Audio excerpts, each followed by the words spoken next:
Hey guys, just another Daily Darkness, giving you guys an update as to what's going on in the life and times of Sasha Darkness. Interesting situation today, or actually last night, I should say the least. Remember the guy I told y'all about that was giving me issues on Facebook and other social media? Of course, he's not alone because there's more than a few haters that are out there. Interesting thing that happened because I'd asked a few of you, hey, here's his contact info. Hey, here's basically what you need to do to try to get this guy silenced and out of my life and out of the picture. Um, he suddenly hit me up on YouTube. And even though he's been trying to get me blocked and banned and kicked off Facebook and cause other issues with my page, he had the nerve to tell me, number one, that this is something that he'd requested from a friend. Because apparently they couldn't do it because they were blocked on my personal pages, which I find awfully damn funny. So that tells me it's somebody I've already blocked, and I've got a few suspects in mind. One that comes to mind quite presently. The other thing I find interesting is that he had the nerve to tell me was a friend and a fan, and of course this is a guy who does conservative journalism. So again, more clues as to whom that might be. Anyways, it was interesting because he even suggested that maybe we should get together and try to collab because if we argue with each other, maybe this will generate views and increase his Twitter feed as well as his fan base on YouTube as well as his journalistic, again I use the phrase journalistic ventures, get those more clicks and things of that nature. Because at the end of the day, most of this conservative media that's out there that y'all read, that Fury News, Mad World News, and the like, they're all clickbait. It's free because they make money from clicks on ads and everything else. And therein lies the problem. So he's basically, has been threatening me, giving me a hard time on Facebook, and then all of a sudden I call him out and he wants to collaborate because it's generating him views and listens. I blocked his ass on YouTube. I got him blocked on Facebook, Twitter, everywhere else I can possibly block him.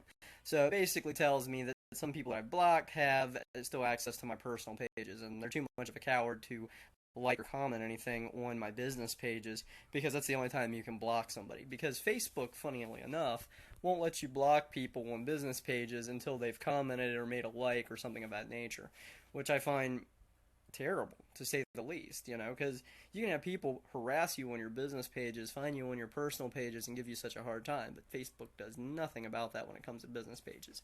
It used to be back in the day when you had a business page, you could log in as a separate login, and you could go in and you could, block people like you would on your standard Facebook. You can't do that anymore.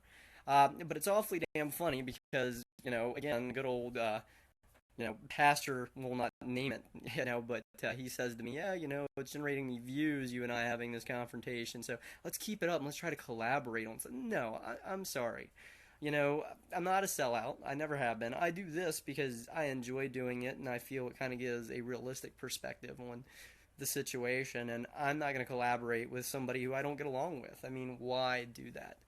It's pointless. So he blocked his ass. The other ironic part, the person that I suspect is causing issues on my business pages and well as my personal pages by getting other people to, basically get me banned and blocked, is basically somebody who watches my content via the business page more than anything else because I can't do anything, and so they haven't liked or commented because they're blocked on my personal page or getting other people to do that.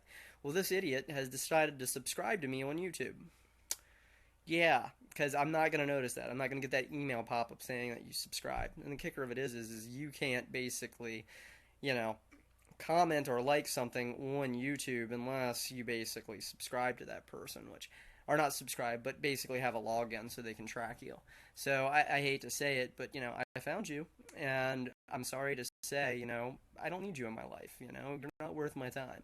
And it's funny that you're awfully curious about me, but I'm not looking at your website. I'm not looking for you because you're beneath me. I'm sorry to say. You can continue with your conservative journalistic integrity. And have that, but I ain't got time for that. I've got better things to do. Mama Sasha's got an army to raise. So I'll talk to y'all later. I love ya. I'm gonna see Ghostbusters tomorrow, probably around 1. So if y'all wanna somehow convene with that and hang out and maybe watch it with me, by all means. I know a lot of people are like, "You're gonna go watch Ghostbusters." I'm gonna give it its day in court. My son's gonna be over and he's curious about seeing it, so I figure why not. Give it a shot. Again, I'm not anti it, but I'm not positive for it. Because again, I know a lot of people boohoo that it's all women in the new movie, whereas my philosophy of it is it has nothing to do with it. They're women. And then the other aspect of the problem of it is that a lot of people's like, oh, it's a remake of a classic. 1984 Ghostbusters is a remake of a 1975 kids show. Just remember that. Anyways, guys, I love you. I'll talk to you maybe a little bit later tonight. If not, I'll see you tomorrow. Love you.